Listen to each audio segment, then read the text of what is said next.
오늘 우리가 오후에 함께 보실 하나님 말씀은 빌립보서 1장 27절과 28절 두 구절을 보겠습니다.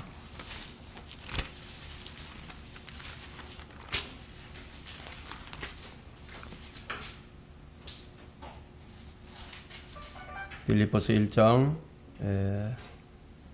27절과 28절입니다. 제가 받들어 읽겠습니다. 오직 너희의 행위가 그리스도의 복음에 합당하게 되라. 이는 내가 가서 보든지 멀리 떨어져 있든지 너희가 한 영 안에 함께 서서 한 마음으로 복음의 믿음을 위하여 함께 싸우고 있다는 소식을 듣고자 함이라. 반대하는 자들로 인하여 아무것도 두려워할 것이 없나니 이것이 그들에게는 정녕 멸망의 정표이며 너희에게는 구원의 정표니 이는 하나님께로부터 나온 것이라. 구원의 정표가 하나님으로부터 나온 것이죠. 이 설교 제목이 믿음으로 구원받은 확실한 정표. 믿음으로 구원받은 확실한 정표는 무엇인가? 구원받은 사람들 뿐만 아니라 이 교회 다니는 사람들은 이제 누구나 자신의 구원을 좀 확인해 보고 싶어 합니다.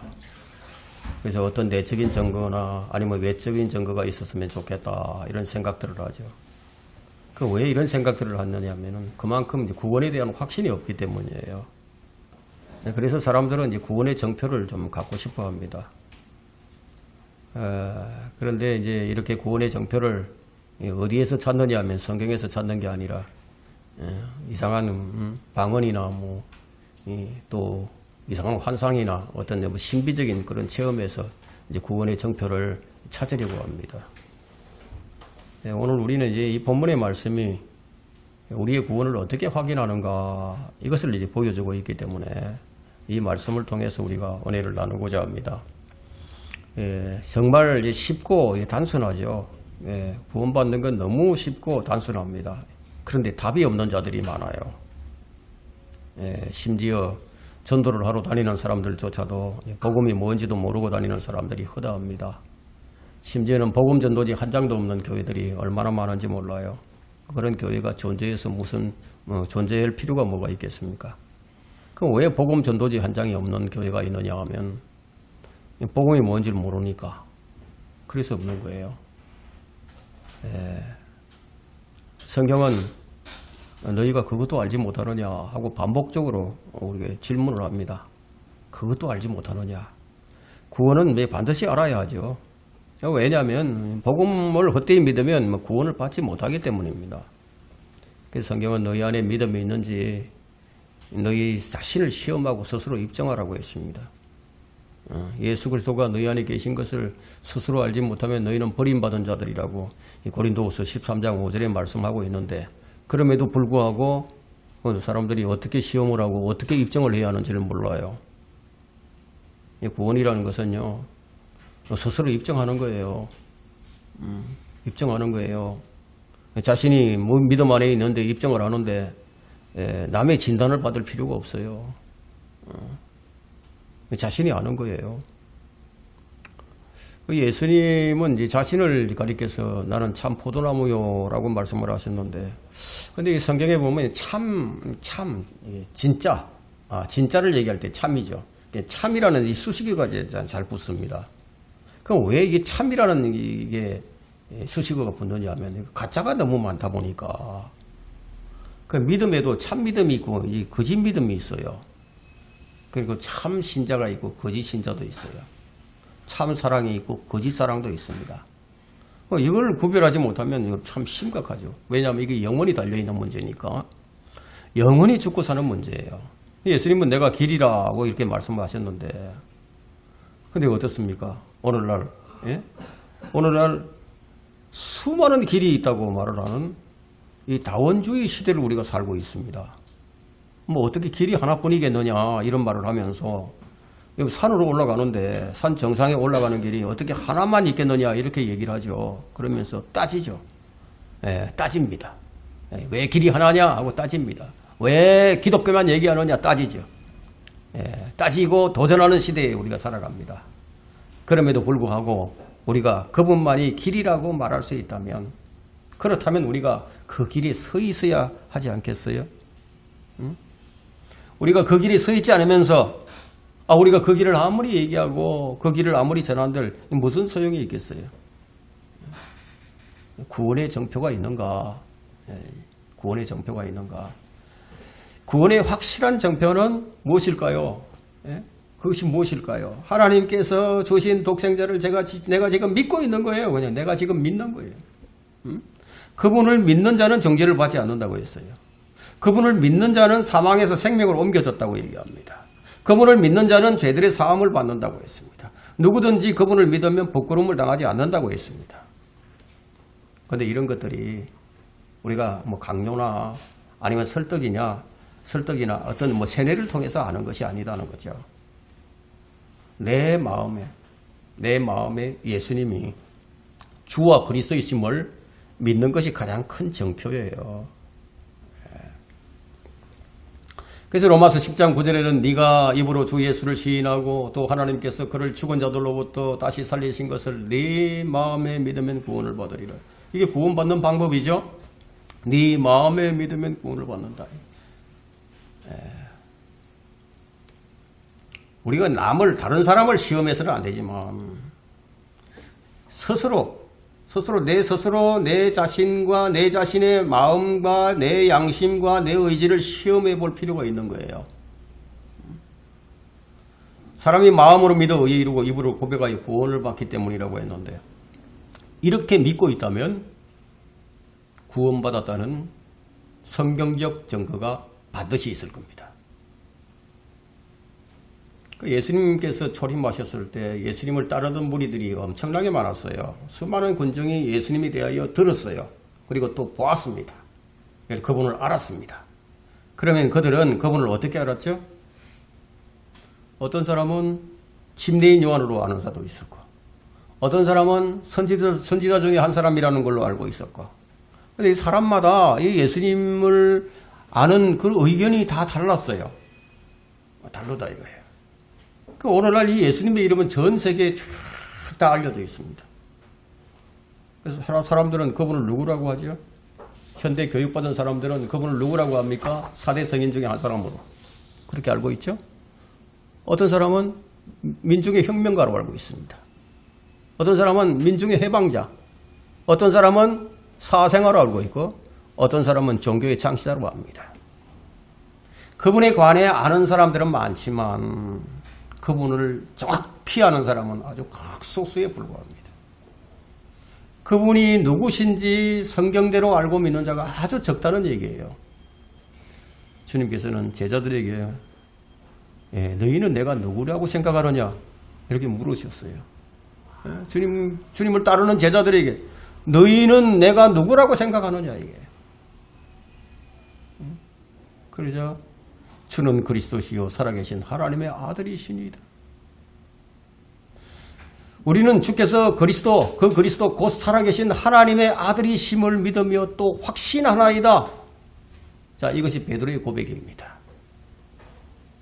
이 고백의 의미는 바로 당신이 성경에 예언된 그 그리스도라는 것. 이것이 그 당시 제자들의 고백이었습니다. 성경이 말하는 예수님이 바로 하나님이시고 성경이 말하는 그 예수님이 살아계신 하나님의 아들이심을 마음에 믿으면 그냥 구원받는 거예요. 그럼 어떻게 믿게 되었죠? 그것을?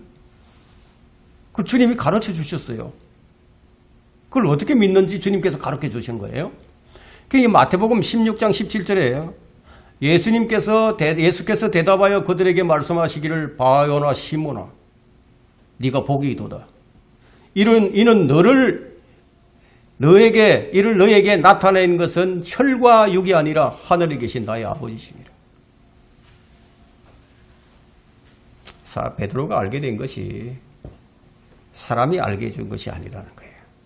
놀라운 말씀이죠. 주님은 베드로의 고백을 들으시고 베드로가 그 사실을 어떻게 알게 되었는지 그것을 설명해 주신 거예요. 네가 어떻게 그걸 알게 됐는지. 베드로가 주님을 고백한 것에 있어서 어떤 영적 그런 감성이 뛰어나서도 아니고요. 어떤 깊은 깨달음이나 가르침을 통해서나 그런 것을 통해서가 된 것도 아니고 어떤 체험을 해서 된 것도 아니었어요. 신비적인 체험을 해서 된 것도 아니었어요. 뭐라고 얘기하십니까? 이를 너에게 나타낸 것은 혈과 육이 아니라 하늘에 계신 나의 아버지십니다. 자, 우리가 주님을 알아요. 그분이 주와 그리스도심을 압니다. 그럼 이건 누가 알려주신 것이냐? 그것을 지금 여기서 얘기하고 있는 거예요. 하늘에 계신 나의 아버지시니라. 누가 알게 하신 것인지 분명하죠? 분명하다 이게. 혈과 육이라는 것은 사람을 의미하는데 사람이 알려줘서 알게 된 것이 아니라는 거예요. 사람이 아무리 알려줘 봐야 그건 못 믿어요. 안 믿어요. 예수님이 주는 그리스도시요 살아계신 하나님의 아들이심이니라. 이것을 고백하게 된 것은 하나님께서 계시해 주셨기 때문에 알게 되었다는 거예요. 그 알게 되면 하늘에 계신 아버지께서 내게 계시를 해주시면 우리가 어떻게 하느냐 하면 이분이 지금 성경이 증거하고 있는 그분이 맞구나. 이것을 알게 하시는 분이 바로 하나님이시라는 거예요. 하나님 아버지시라는 거예요. 여러분의 마음속에 주 예수 그리스도께서 하나님의 아들이심을 믿는 이 믿음은 여러분이 현명해서가 그렇게 아는 거 아니에요. 여러분이 선해서 아는 것도 아니에요. 누가 알게 해주신 것입니까? 하나님께서 역사하신 결과라는 거예요. 이렇게 구원받은 사람들이라면 그에게는 뭐가 있습니까? 반드시 구원의 정표들이 있다는 거예요.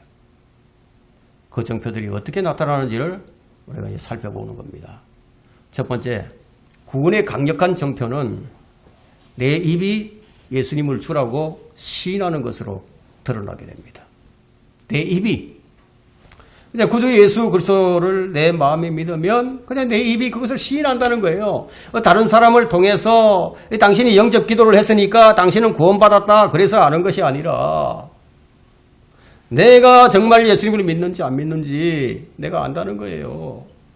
남의 진단이 필요하지 않아요. 그런데 내가 구원받았는지 안 받았는지 잘 모르겠다. 그런 사람은 구원 안 받은 사람이죠.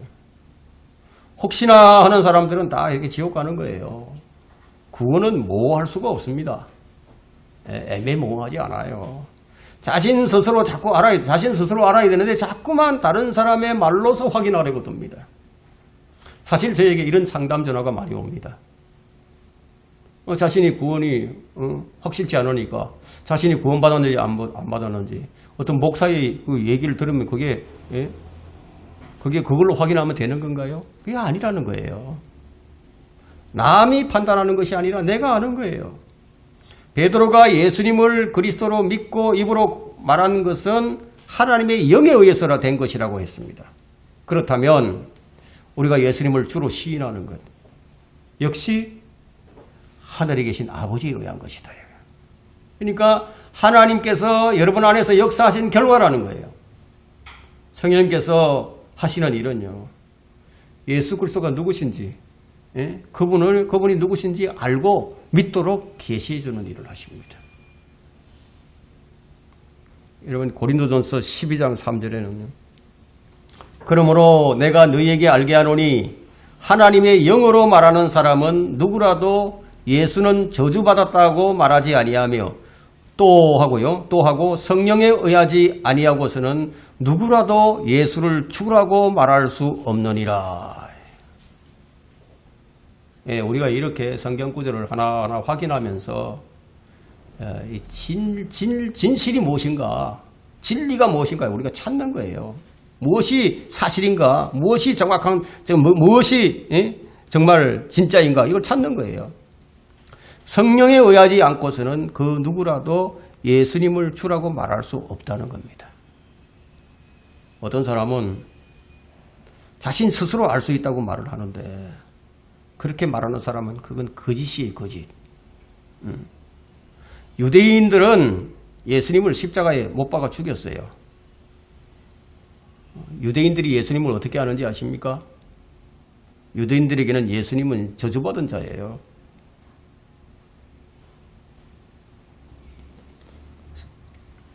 하나님의 영으로 말하는 사람은 누구라도 예수가 저주받았다고 얘기하지 않는다는데, 근데 유대인들은 지금 하나님의 영으로 얘기하는 게 아니다. 그럼 왜 예수님이 저주받은 자라고 여기고 있기 때문에. 바울은 하나님의 영으로 말하는 자는 누구라도 예수님을 저주받은 자라고 말하지 않는다고 했습니다.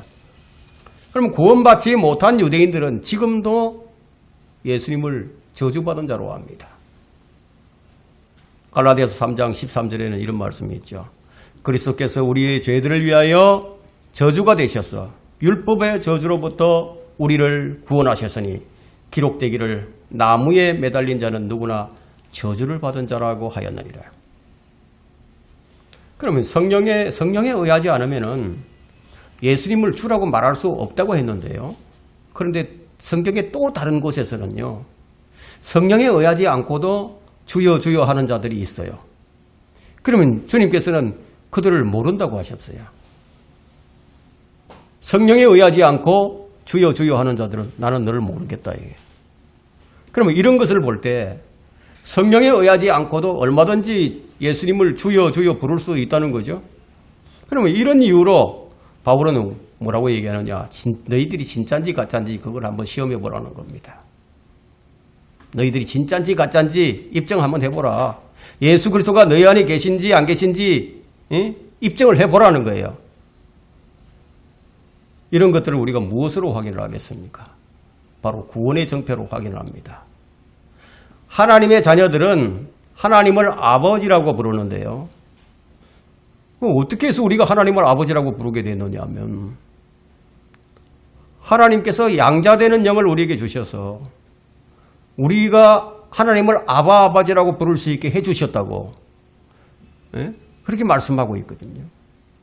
그러면 야고보서 1장 18절에는 그분 자신의 뜻으로 그분 자신의 뜻이에요. 우리의 뜻이 아닙니다. 그분 자신의 뜻으로 우리를 진리의 말씀으로 낳으셔서 진리의 말씀으로 우리를 낳았답니다.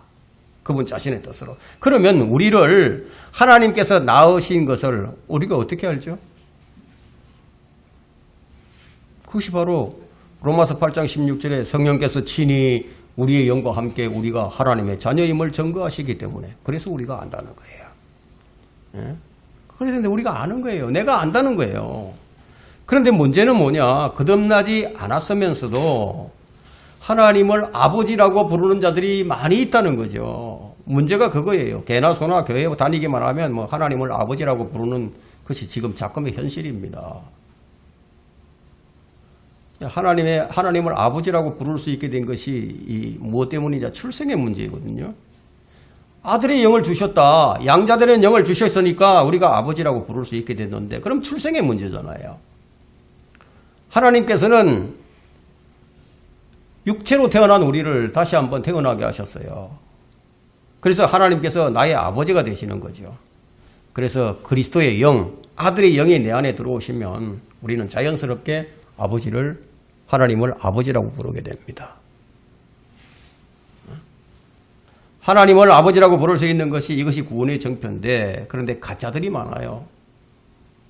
그래서 그 가짜들을 구별하는 그 방법을 주님께서 말씀해 주신 거예요. 어떻게 말씀해 주셨나 하면 요한복음 8장 47절에 한번 보세요. 요한복음 8장 47절.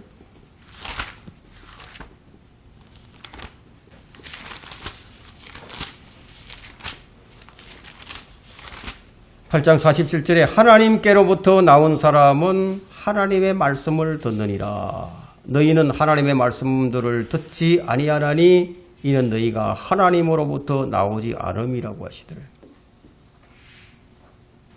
하나님으로부터 나온 사람은 하나님 말씀을 들어요. 안 듣는 사람은 참 이상한 거죠. 구원받았다고 하면서 안 듣는 사람은 참 이상한 거죠. 요한복음 10장 27절에는 내 양들은 내 음성을 듣고 나는 그들을 알고 그들은 나를 따르기 때문이라. 나를 따르기 때문이라고 했어요. 아들은 아버지의 말씀 들어요. 아들은. 구원받은 사람은 그분의 음성을 듣고 따르기 마련인데 그분의 말씀이 아마 여러분 마음에 잘 들릴 거예요. 그죠? 잘 들릴 겁니다. 하나님 말씀이 내 안에 잘 들리는지 안 들리는지 본인이 아는 거죠.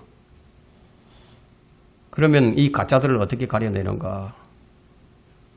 이 가짜들을 어떻게 가려내죠? 성경에는 이 말씀에 더하지도 말고 빼지도 말고 이런 말씀이 3번씩이나 경고가 주어졌는데 왜 이런 말씀을 기록해 놓으셨을까요? 성경에다 이 성경 말씀에다가 더하지도 말고 빼지도 말라고 왜 3번이나 기록해 놓았어요? 왜냐하면 그렇게 하는 사람이 많으니까, 가짜들이 많으니까, 틀린 성경이 많기 때문에. 구원의 정표가 있는 사람은요, 성경이 틀렸다, 성경이 많이 변개됐다, 그런 얘기를 듣게 될 때 반응이 일어납니다. 어떤 반응이 일어나냐면 충격을 받는 거예요. 큰 충격을 받습니다. 근데 아무런 충격이 없다. 그러면 아무런 충격이 없는 사람은 어떤 사람인 거예요? 아버지의 말씀이 변질되거나 말거나 틀리거나 말거나 아무런 관심이 없어. 하나님의 말씀을 듣지 않는다고 했기 때문에, 하나님 말씀을 듣지 않는 사람은 하나님 말씀이 바뀌든지 말든지 상관이 없죠. 왜? 하나님으로부터 안 나왔으니까. 이렇게 확인할 수 있는 거예요. 성경에 거부 반응이 일어나는 사람은 하나님의 자녀가 아니기 때문에 일어납니다. 구원받은 것을 누가 아느냐? 하나님이 아시죠. 자신도 알죠. 마귀도 알아요. 배가 고프면 음식을 찾죠. 배가 고프면. 그러면은 거듭난 사람, 구원받은 사람은 내 안에서 말씀을 찾기 시작을 했다면, 내 안에서 말씀을 찾기 시작했다면 그 사람은 거듭난 사람이 분명한 거예요. 육신의 욕구는 뭐예요? 배가 고프면 음식을 찾죠. 갈증이 나면 물을 찾죠. 그래서 말씀을 찾고 말씀을 먹으려고 하는 욕구가 내 안에 있으면 그 사람은 거듭난 사람이에요. 갓난아기 둘러서 순수한 말씀의 젖을 사모하라. 이 젖을 찾지 않는 아기는 있을 수가 없는 일이에요.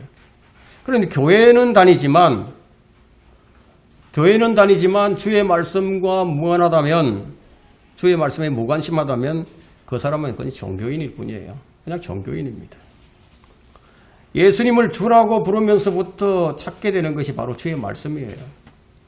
이 말씀을 듣고 싶고 그분을 알고 싶은 것은 이게 구원의 정표예요. 사람이 무엇으로 사는가? 기록되었으되 사람이 빵으로만 사는 것이 아니요 하나님의 입에서 나오는 말씀으로 사느니라. 이 성경은 우리가 들고 다니는 이 장식품, 소품이 아닙니다.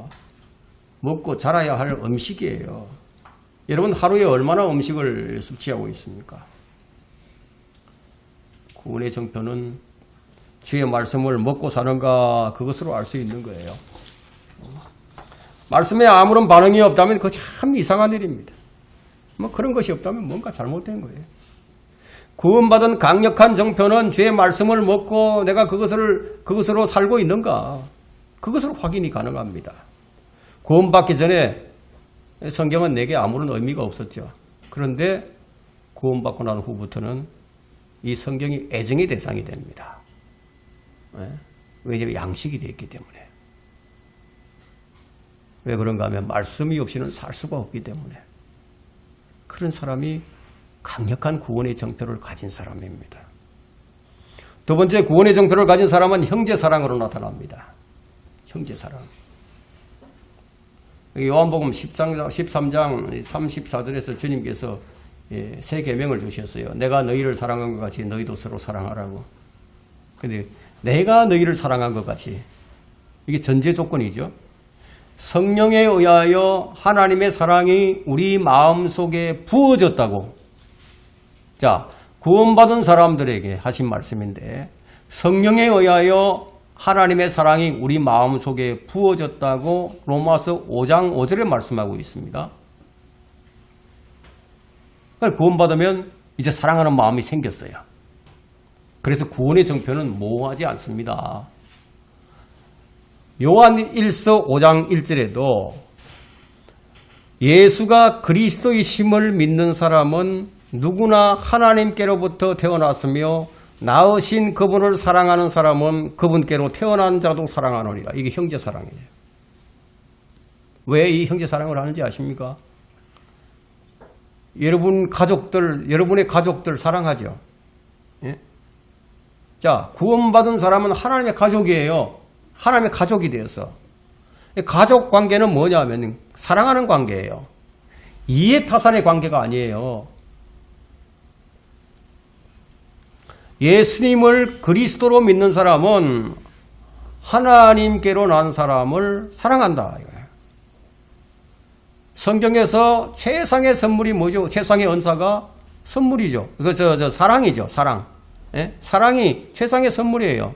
형제의 사랑은 율법의 완성이라고 했습니다. 온 율법을 한마디 말, 즉 이 말로 이루어졌으니 네 이웃을 내 몸과 같이 사랑하라는 것이라. 갈라디아서 5장 14절에 기록하고 있죠. 그래서 그분을 사랑하는 자마다 그분에게서 난 자들도 사랑한다는 거예요. 여러분, 이 구원의 정표는 형제 사랑이에요. 요한일서 3장 14절 한번 보세요. 요한일서. 왜 우리가 사랑할 수밖에 없는지, 예? 형제를 왜 사랑할 수밖에 없는지, 그것이 요한일서 3장 14절에 기록이 되어 있습니다. 우리가 사망으로부터 생명으로 옮겨간 것을 아노니 이는 우리가 형제들을 사랑하기 때문이라. 자기 형제들을 사랑하지 않는 자는 사망 안에 거하느니라.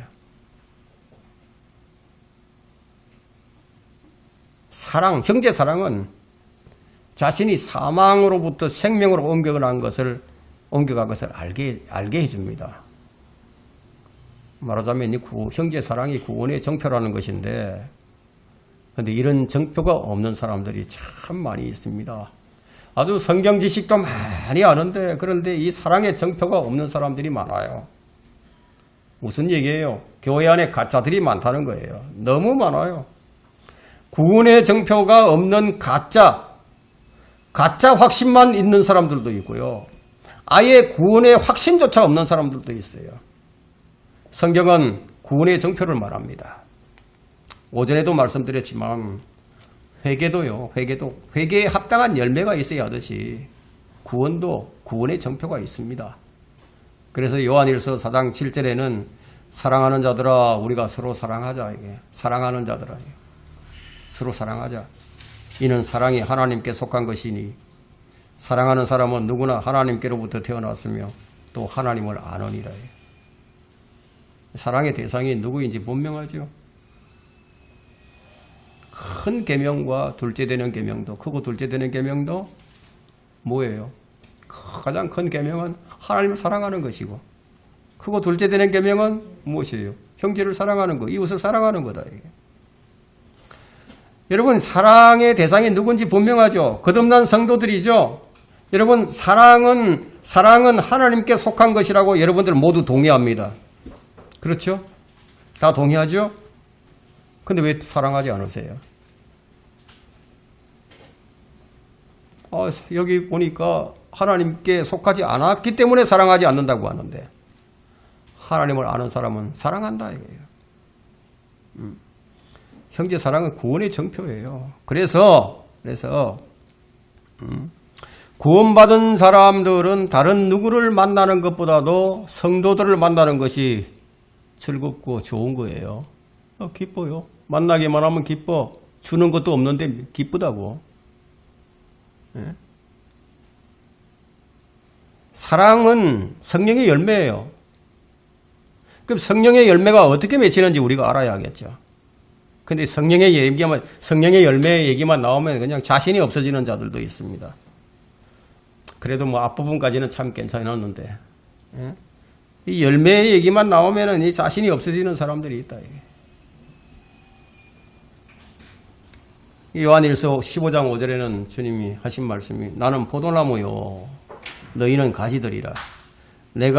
그가 내 안에 내가 그 안에 거하면 그 사람은 많은 열매를 맺느니라. 이는 나를 떠나서는 너희가 아무것도 할 수 없기 때문이라. 자, 이런 관계다. 예수님과 우리는 관계는 이런 관계야. 그러니까 그리스도 안에 있는 사람은 반드시 열매가 있다는 거죠. 그 열매가 없는 것이 뭐죠? 그리스도 안에 사는 게 아니라는 거예요. 우리 주신 말씀을 어렵게 생각하지 마세요. 그 문맥을 잘 살펴보고 우리가 쉽게 얼마든지 이해할 수 있습니다. 요한복음 8장 31절에는 너희가 내 말에 거하면 참으로 나의 제자가 되고, 이 제자 되는 전제 조건이 내 말에 거하면, 이게 조건인데, 우리가 아무리 제자라고 한다면 무슨 소용이 있겠어요? 세상 사람들이 딱 볼 때 저 사람들은 가짜야.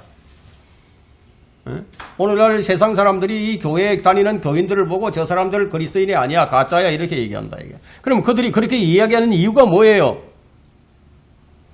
그렇게 열심히 다니면서 교회 일을 많이 하는데, 근데 정작 사랑이 없는 거예요.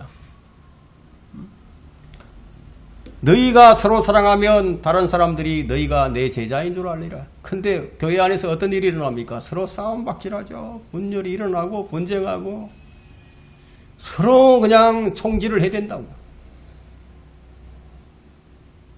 세상 사람들이 그걸 보고 저 사람들은 진짜 그리스도가 아니다, 가짜다, 이렇게 얘기합니다.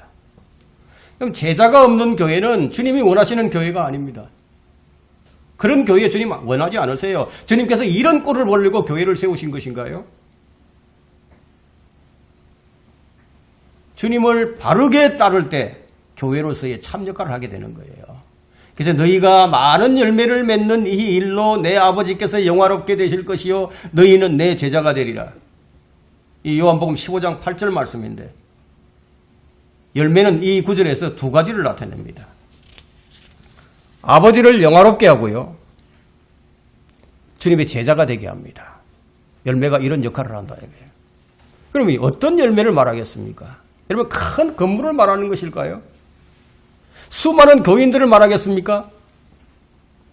주님을 참으로 따르는 제자, 주님 말씀에 거하는 제자, 주님의 형상을 나타내는 것, 주님의 향기를 내뿜는 것, 주님께서 이런 열매를 기대하고 교회를 세우신 것이 아니겠습니까? 성령의 열매가 있는 교회가 주님을 따르는 참 교회죠. 그럼 성령의 열매는 어떻게 맺어집니까? 주님은 자신을 참 포도나무라고 말씀하셨는데, 주님께 붙어 있기만 하면은 열매는 안 맺을래야 안 맺을 수가 없다는 거예요. 주님과 하나 되고 주님 안에 거하게 되면은 내가 맺으려고 애를 쓰는 게 아니라 진액이 올라와요. 진액이 올라와서 가지로 전해지죠. 이 생명력 때문에 어떤 변화가 일어난다, 이게. 그런 관계예요. 그런 본질적인 변화가 일어나는 것을 지금 말씀해 주신 거죠. 가짜가 너무 진짜 같아서, 근데 이 진짜를 구분할 수 없는 지경에 이르긴 했지만, 적어도 참 그리스도인이라면 거짓과 진실을 구별할 줄 알아야 되지 않겠어요? 우리가 성경을 읽으면서 성경은 그렇게 가르치지 않는데 어떻게 이렇게 많은 교회, 이렇게 많은 교인들이 가짜겠느냐는 거예요. 왜 가짜가 이렇게 많으냐, 이게. 어떻게 진짜를 찾아보기가 이렇게 어렵냐는 거예요. 이유는 하나예요. 이유는 딱 하나예요. 주님께서 열매를 맺는 방법을 알려주셨는데도 불구하고 그 방법대로 하지 않는 거죠. 열매 맺는 방법을 알려주셨어요. 나는 포도나무라고, 너희는 가지들이라고, 내 안에 거하라고, 나도 그러면 너 안에 거하겠다고 딱 붙어 있으라고 말씀하셨는데, 주님께서는 내 안에 거하라고 말씀하시는데, 그래서 바울 서신에는 그리스도 안에, 성령 안에 뭐 이런 말이 수도 없이 기록이 되어 있다, 이게. 그럼 우리가 그리스도 안에 있으면 그리스도께서 우리 안에 거하시겠다고 말씀하셨습니다. 그럼 우리가 해야 할 일이 무엇입니까? 주님 안에 거하는 거죠. 주님 안에 거한다는 게 뭘 의미하는 거죠? 우리 주님 안에 거한다, 이게. 우리 말씀 안에 거하는 거예요. 말씀에서 떠나지 않는 거예요. 그 말씀에 내 나를 복종시키는 거예요. 굴복시키는 거예요. 내 생각이 어떠하든지 간에, 내 견해가 어떠하든지 간에, 내 상황이 어떠하든지 간에, 그 말씀에 나를 복종시키는 거다. 이거 우리가 할 일이에요.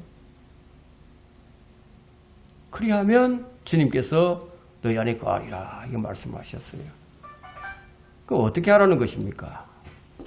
너희가 계속해서 내 말에 거하면, 너희가 계속해서 자유의 온전한 법을 계속 주시한다면, 그리하면 내가 한 그 말이 이제부터 너희를 이끌고 갈 것이라는 거예요. 그리하면은 이 신비가 우리 일생 가운데 드러날 것이라는 겁니다. 그분이 내 안에, 내가 그분 안에, 이건 무슨 관계예요? 상호관계 있습니다. 상호관계다. 이거.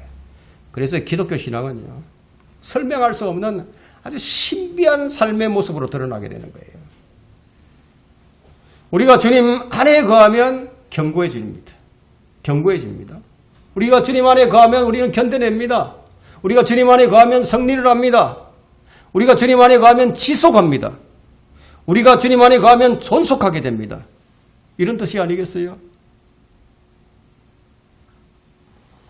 그분 안에 있기만 하면 흔들리지 않을 수 있고, 반대로 우리가 그분을 떠나게 되면 우리는 흔들리게 되고 부서지게 되고 파손하게 된다는 뜻이 아니겠습니까?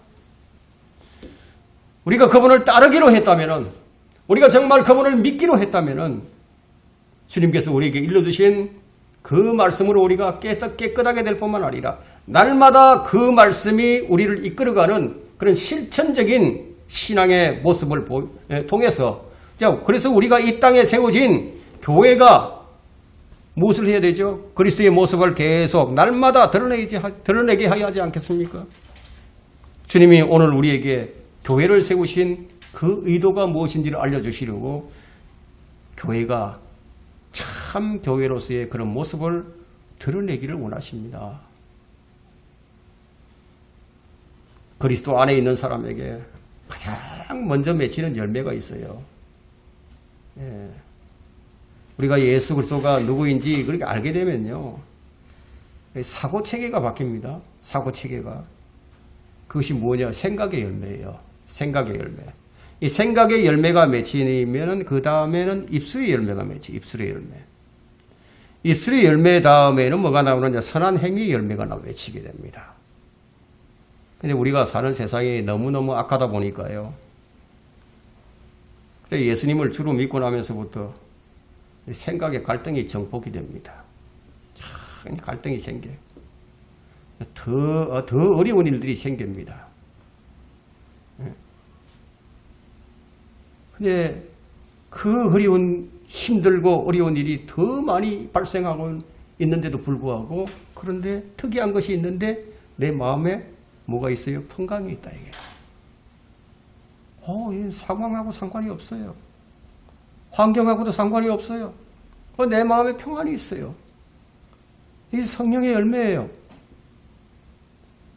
성령의 열매란 말이에요. 열매의 출처는 내가 아니에요. 성령님이십니다. 내가 맺는 게 아니에요. 다른 사람들이 볼 때는 참 한심해 보이기도 하겠지만 주님의 평안은요, 나로 하여금 살맛이 나게 만듭니다. 입술의 열매라는 것은 이전에 하던 말투가 사라지는 거예요. 이전에 하던 말투.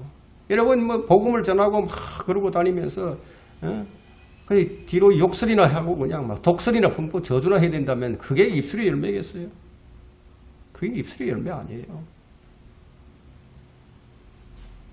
농담도 하지 말라고, 어리석은 말도 하지 말라고, 엉탕한 말도 하지 말라고, 더러운 말도 하지 말라고. 그렇게 말하는 자들은 하나님과 그리스도의 왕국에서 상속받을 것이 없다고 성경은 말씀하고 있는데요.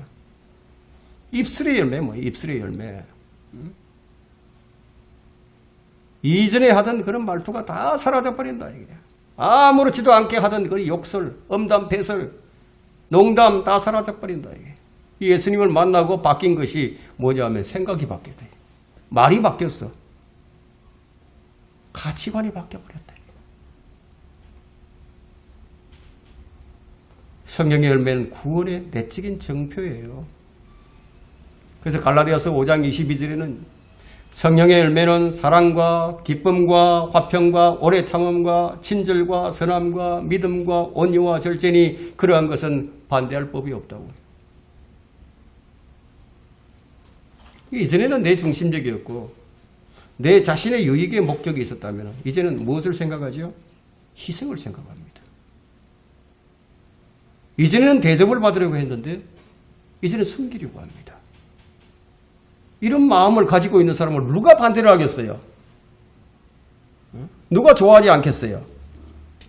그러나 이런 마음이 없는 사람은 뭐냐? 성령의 열매가 없는 사람이에요.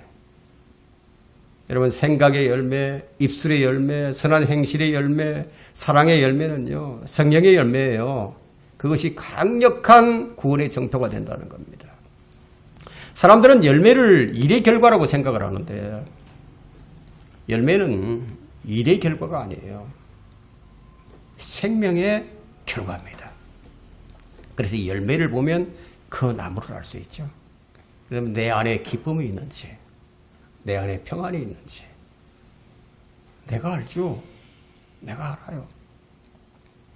내가 평안해야지 한다고 평안해 오는 것도 아니고, 내가 기뻐해야지 한다고 기뻐하는 것도 아니다, 이게.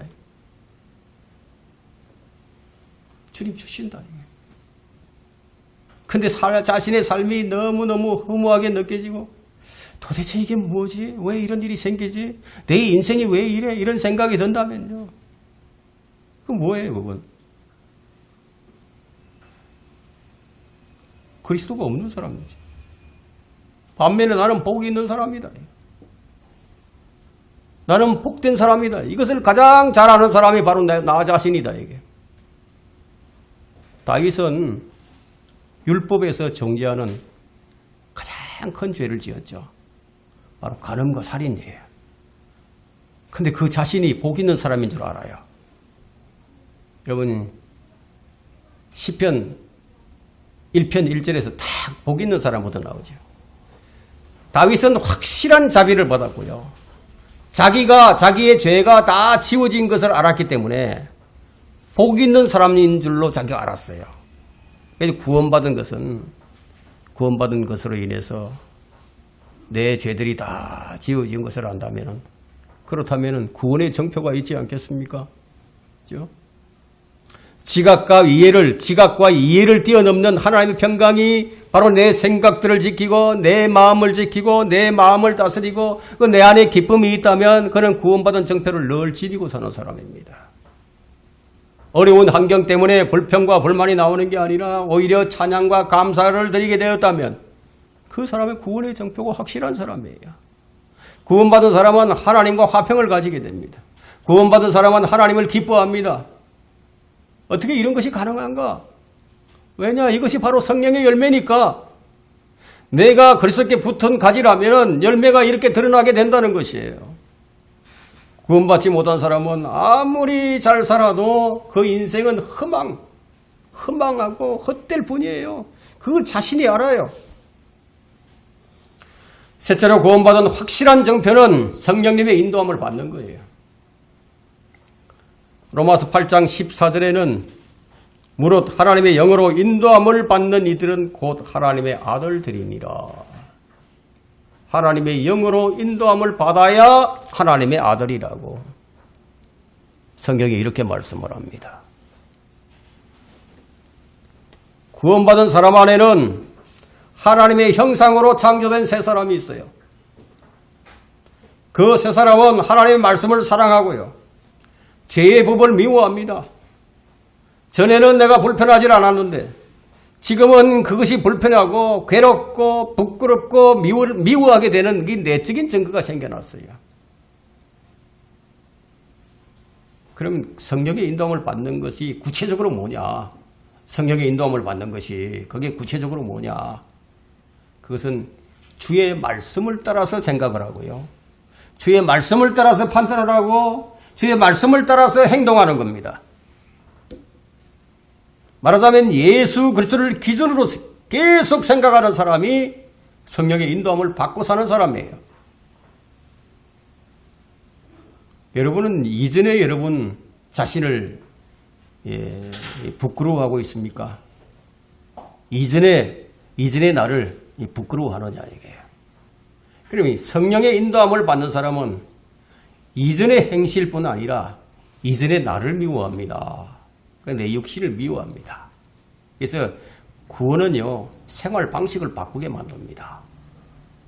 이전의 사고방식과 이전의 양심과 이전의 본성이 아니라 새로운 본성으로 생활을 하게 된다. 그래서 생명의 새로움 가운데서 행하게 하려 하심이라 성경이 이렇게 말씀한단 말이에요. 그래서 주의 말씀이 이제 즐겁게 되고 이 주의 말씀을 따르려는 그런 소원이 내 안에서 생겨났다. 이게. 성령의 인도함을 받는다는 것을 다른 말로 하게 되면 하나님의 성품에 합당하게 행하는 거예요. 그래서 그리스도의 복음에 합당하게 이끌리는 것이 하나님의 영으로 인도함을 받는 거예요. 오늘 본문이 그걸 말하고 있죠. 여러분 어디에 끌리고 있습니까? 아무런 정표가 없다면 그것은 무엇을 의미하는지 여러분이 스스로 알 겁니다. 그래서 본문 27절에 오늘 본문 빌립보서 1장 27절에 오직 너희의 행위가 그리스도의 복음에 합당하게 되라고 말하고 있습니다. 그리스도의 복음에 합당하게 행하라. 나의 행위가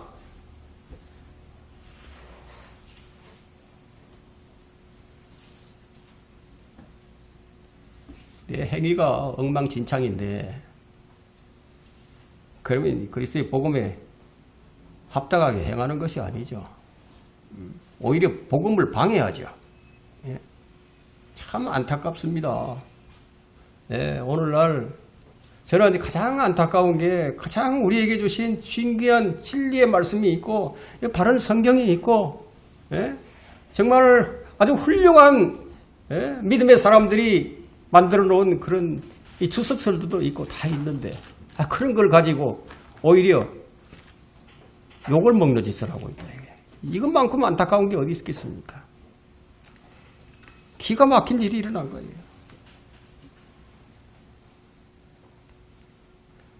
오직 너희의 행위가 그리스도의 복음에 합당하게 되라. 근데 에라 모르겠다. 그렇게 생각을 하고 그냥 내 마음대로 그렇게 계속 살다 보면 어떤 일이 일어납니까? 양심이 화인을 맞게 되겠죠. 그 다음부터는 양심이 작동을 하지 않게 됩니다. 주님께서는 이제 한두 번 이렇게 계속 이제 말씀을 하시다가요. 그래도 자꾸 안 들으면 그 다음에 나중에 말을 안 하세요. 말 안 하세요. 성령을 따르면은 우리가 죄에 대해서, 세상에 대해서, 마귀에 대해서 우리가 승리할 수 있습니다. 우리 안에 계신 분이 세상에 있는 것들보다 더 크시다고 말씀하시거든요. 구원받은 사람이라면 내 안에 있는 성령을 통해 내 몸의 행실을 죽일 수 있게 되었다고 말씀합니다. 그래서 하지 못할 것을 하라고 하시는 것이 아니라 가능하게 해놓았으니까 이제 그렇게 하라고 이렇게 말씀하는 거예요. 하나님께서는 우리가 할 수 없는 일을 자꾸 하라고 이렇게 강요하시는 분이 아니에요. 성령을 우리에게 주셨어요. 성령을 통해서 우리가 얼마든지 우리 몸의 행실을 죽일 수 있도록 해놓으신 거예요. 그런데 계속 엉뚱한 짓을 하죠. 이전에는 내 몸의 행실을 무엇으로도 죽일 수 없는 이건 안 되는 일이었지만 지금 할 수 있게 됐다. 성령께서 내 안에 계시니까. 안 되는 것을 할 수 있도록 하신 분이 하나님이시다. 이 사람들의 관계는 이게 주는 거 없이 이제 미운 사람이 있어요. 저 사람 보기 싫어. 주는 것이 없는데 미운 사람이 있어. 근데 그런 사람을 여러분들 사랑할 수 있겠어요? 사랑할 수 있겠습니까? 근데 성경은 원수를 사랑하라고 말씀하시네. 그게 가능할까요? 우리 인간은 불가능하지만 성령의 소욕은 육신의 소욕보다 훨씬 더 강해요. 죄와 사망의 법보다 생명의 성령의 법이 훨씬 더 커요. 주님의 보혈은 나를 깨끗하게 해주시고 내 죄를 다 제거해 주실 뿐만 아니라 내 양심도 정결케 해주시고 나로 하여금 내 행실을 바르게 하고 우리가 살아계신 하나님을 섬기게 해주는 그런 능력까지 다 겸비하고 있어요. 우리는 성령을 통해 몸의 행실을 죽일 수 있게 되었습니다. 어떻게 이런 삶이 가능해졌는가 하면 성령님이 계시기 때문에 내 힘으로는 안 돼요. 평생토록 살아온 내 성질을 누가 고치겠습니까? 다른 가치관으로 평생 살았잖아요. 다른 환경에서 평생 살아온 사람과 함께 살고 있는데 그럼 어떻게 한 마음과 한 생각을 가질 수 있겠습니까? 육신과 육신은 서로 부딪히기 마련이거든요. 아무리 그걸 끼워 맞추려고 해도 이게 맞춰지지 않아요. 언젠간 폭발을 합니다. 이건 뭐 장소를 가리지 않고 폭발을 하는데 이 상가집에 가서도 폭발하고 또 어디입니까? 결혼식장에 가서도 거의 폭발을 해버린다 이게. 근데 이런 것들을 다 하나 되게 하고 그렇게 하시는 분이 그 내 안에 계셔. 내 안에 계신 분은 내 마음보다도 더 크십니다. 그리스도 안에 있는 생명의 성령을 보면 그 생명의 성령을 보면 이 내 육신을 다스리고 능히 통제하실 수 있는 분이에요. 예, 여러분이 그리스도 안에 있어요. 그리스도를 생각하고 성령의 일들을 생각하면요. 그리스도를 통해서 다 할 수 있는 거예요. 그래서 성경은 이렇게 얘기하죠. 빌립보서 4장 13절에 내게 능력 주시는 그리스도를 통하여 내가 모든 것을 할 수 있느니라. 나는 할 수 없지만 내게 능력 주시는 그리스도를 통해서 모든 것을 할 수 있다고. 그렇다고 해서 우리가 무슨 초능력을 발휘하게 된다 그거 아니에요. 내 안에 있는 육신의 정력을 제어할 수 있다는 이런 말이에요. 성령을 따르지 못하고 살게 되면 그 다음에 뭐가 옵니까?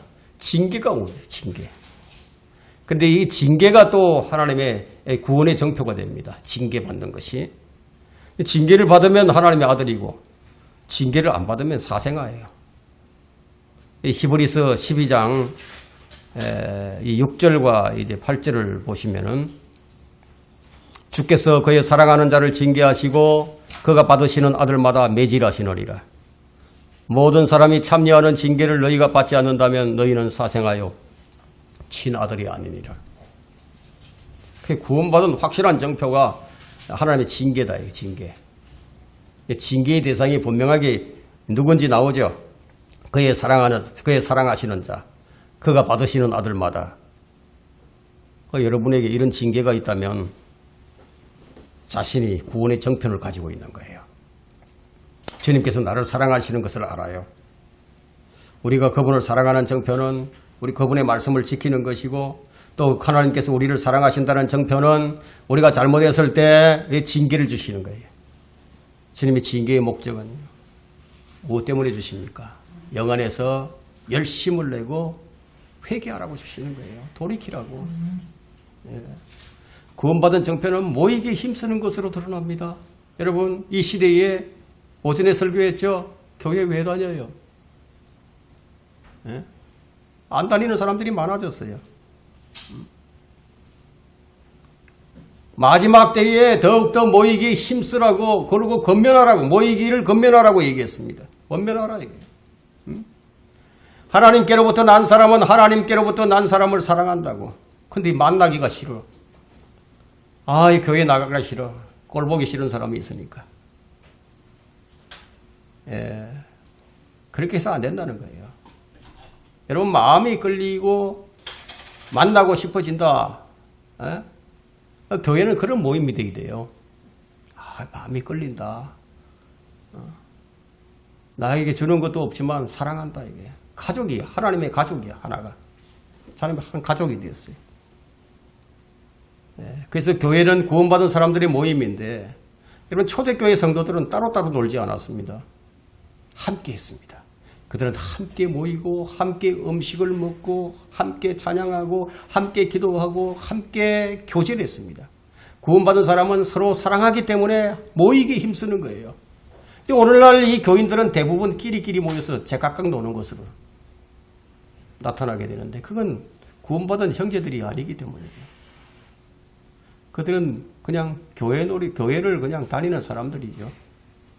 바울은 구원받은 후에 예루살렘의 제자들과 합류하려고 했습니다. 함께 하려고 했었습니다. 왜 그렇게 했겠습니까?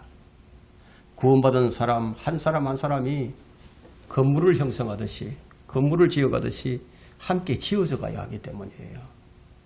그래서 에베소서 2장 20절부터 22절을 한번 읽겠습니다. 에베소서 2장 20절부터요. 너희는 사도들과 선지자들의 기초 위에 세워졌으며 예수 그리스도께서 친히 기중한 모퉁이 돌이 되셨고 그분 안에서 건물 전체가 함께 알맞게 맞추어져 주 안에서 거룩한 성전으로 자라가며 또한 그분 안에서 너희도 성령을 통하여 하나님의 것으로 지어져 가고 있는 것이니라. 그리스도인의 모임은 그리스도의 몸을 세우기 위함인 것인데 그 모임이 싫어졌다는 것은 이 구원의 정표가 없다는 것을 의미합니다. 자신이 그들의 동료가 아니라서 그냥 이질감이 생기고 그냥 거부감이 생기는 거예요. 구원받은 자들은 모이기에 힘을 씁니다. 그러나 그 모임이 진리의 모임이라야 합니다. 구원받은 자들은 그리스도 안에서 성령의 인도함을 따르는 것으로 그 구원의 정표가 드러나게 됩니다. 결론적으로 구원의 정표는 그리스도의 복음에 합당한 행위로서 드러납니다. 다시 한번 오늘 본문의 말씀을 읽겠습니다. 빌립보서 1장 27절과 28절. 오직 너희의 행위가 그리스도의 복음에 합당하게 되라. 이는 내가 가서 보든지 멀리 떨어져 있든지 너희가 한 영 안에서 굳게 서서 한 마음으로 복음의 믿음을 위하여 함께 싸우고 있다는 소식을 듣고자 함이라. 반대하는 자들로 인하여 아무것도 두려워할 것이 없나니 이것이 그들에게는 정령 멸망의 정표며 너희에게는 구원의 정표니 이는 하나님께로부터 나온 것이라. 주님께서 듣고 싶어 하는 게 있습니다. 우리로부터. 우리가 복음의 믿음을 위하여 함께 싸우고 있다는 이런 소식을 듣고 싶어 합니다. 그렇다면 이 복음을 부끄러워하는 것이라는 게 말이 안 되는 거죠. 그죠? 내가 그리스도의 복음을 부끄러워하지 아니하노니 이는 이 복음이 믿는 모든 사람을 구원에 이르게 하는 하나님의 능력이 됩니다. 만일 그리스도의 복음이 이제 부끄럽다면은 그 구원의 정표가 없는 사람이죠. 주님께서 이 부끄러워하는 사람들을 어떻게 하는지 아십니까? 마태복음 10장 32절과 33절에는 이런 말씀이 있어요. 그러므로 사람들 앞에서 나를 시인하면 나도 하늘에 계신 나의 아버지 앞에서 그를 시인할 것이나 누구든지 사람들 앞에서 나를 부인하면 나도 하늘에 계신 나의 아버지 앞에서 그를 부인하리라. 만일 사람들 앞에서 주님을 부끄러워한다면 주님은 나하고는 상관이 없는 사람이다. 이렇게 말씀하신다는 거예요. 내가 복음으로 구원을 받았는데 그 복음을 부끄러워한다는 것은 말이 안 되는 일이죠. 오늘 우리는 이 성경을 통해서 살펴본 이 구원의 정표들은요. 다른 사람의 조언을 구하거나 판단을 구할 필요가 없습니다. 스스로 확인하고 스스로 입증할 수 있는 거예요. 구원받았다면 생각으로, 입술로, 일들로서, 열매로서 드러내 보여야 합니다. 그것이 복음에 합당한 생활입니다. 주님께서 오실 때까지 우리 모두 구원의 정표를 확실하게 드러내 보이는 성도들이 되시기를 간절히 부탁을 드립니다. 예.